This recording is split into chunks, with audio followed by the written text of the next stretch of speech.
Police അതിക്രമം വിവരിക്കുകയാണ് SFI നേതാവും SFI Pathanamthitta ജില്ലാ പ്രസിഡന്റായിരുന്ന ജയകൃഷ്ണൻ തണ്ണിത്തോടാണ് ആലപ്പുഴ ഡിവൈഎസ്പിയും കോന്നി മുൻ CIയുമായിരുന്ന മധു ബാബുവിനെതിരെ ആരോപണം ഉന്നയിക്കുന്നത്.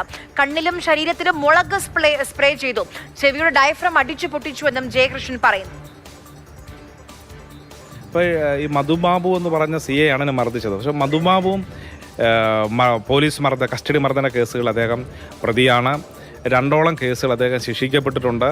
അതുപോലെ തന്നെ അദ്ദേഹത്തെ ലോക്കൽ സ്റ്റേഷനിൽ പോസ്റ്റ് ചെയ്യുന്നുള്ള ഉത്തരവുകളുള്ളതാണ്. അപ്പോൾ പോലീസിലെ ഏറ്റവും ബ്രൂട്ടഡ് ആയിട്ടുള്ള ക്രിമിനലാണ് അദ്ദേഹം. അപ്പം പോലീസ് സേനയ്ക്ക് ഒരു തരത്തിലും അദ്ദേഹത്തെ ന്യായീകരിക്കാൻ കഴിയത്തില്ല. കാരണം കേരള പോലീസ് 2ഓളം കേസിൽ ശിക്ഷിച്ചിട്ടുള്ള ഇന്ന് സർവീസിലുള്ള വേറൊരു ഉദ്യോഗസ്ഥൻ ഇന്ന് കേരള പോലീസിലില്ല.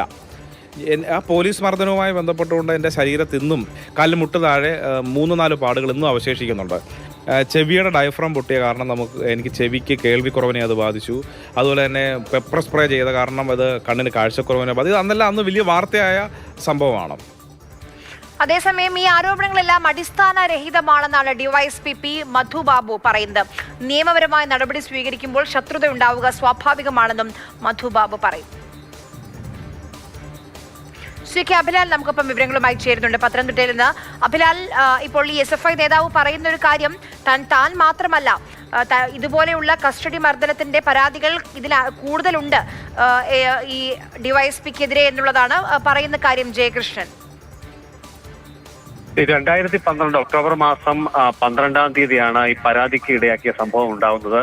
MG സർവകലാശാലയുടെ പരിധിയിൽ വരുന്ന കോളേജുകളിൽ അന്ന് കലാലയ യൂണിയൻ തെരഞ്ഞെടുപ്പായിരുന്നു. ഇതുമായി ബന്ധപ്പെട്ട വിഷയത്തിലാണ് ജയകൃഷ്ണനെ, അന്ന് അദ്ദേഹം SFIയുടെ ചുമതലക്കാരനായിരുന്നു, CI ആയിട്ടുള്ള മധുബാബു പോലീസ് കസ്റ്റഡിയിലെടുക്കുന്നു. തുടർന്ന് കസ്റ്റഡിയിൽ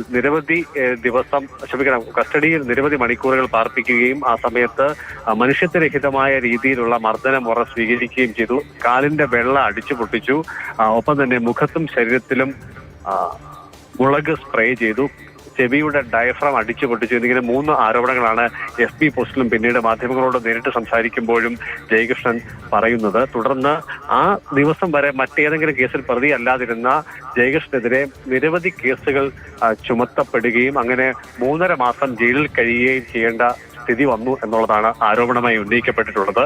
ഇതേ ജയിലിൽ നിന്ന് പുറത്തിറങ്ങിയ ശേഷം ഇദ്ദേഹം നൽകിയ പരാതിയുടെ അടിസ്ഥാനത്തിൽ ആഭ്യന്തര വകുപ്പ് മധുബാബുവിനെതിരെ അന്വേഷണം നടത്തുകയും ഇദ്ദേഹത്തിനെതിരെ അച്ചടക്ക നടപടിക്ക് ആ അന്വേഷണ റിപ്പോർട്ടിൽ ശുപാർശ ഉണ്ടാവുകയും ചെയ്തിരുന്നു. പക്ഷേ വർഷം 13 പിന്നിട്ടിട്ടും ആ ഉത്തരവിന്മേൽ നടപടി ഉണ്ടായിട്ടില്ല എന്ന് ചൂണ്ടിക്കാണിച്ചുകൊണ്ട് 2 ആഴ്ച മുൻപ് ജയകൃഷ്ണൻ ഹൈക്കോടതിയെ സമീപിച്ചിരിക്കുകയാണ്. അതേസമയം ഇത്തരത്തിലുള്ള വാർത്തകളിൽ അല്ലെങ്കിൽ ഈ പോസ്റ്റിലും അതോടൊപ്പം തന്നെ അദ്ദേഹത്തിന്റെ പ്രതികരണത്തിലുമുള്ള ആരോപണങ്ങൾക്ക് അടിസ്ഥാനമില്ലെന്നും ജയകൃഷ്ണൻ തണ്ണിത്തോട് ആരുടെയോ ചട്ടുകമായി പ്രവർത്തിക്കുകയാണെന്നും മധുബാബു പ്രതികരിച്ചിട്ടുണ്ട്. മാത്രമല്ല, നിയമപരമായ ഒരു ഉദ്യോഗസ്ഥൻ നടപടികൾ സ്വീകരിക്കുമ്പോൾ സ്വാഭാവികമായും ശത്രുത ഉണ്ടാകും എന്നുകൂടി അദ്ദേഹം പ്രതികരിക്കുന്നു. വിവരങ്ങൾ നൽകിയത്.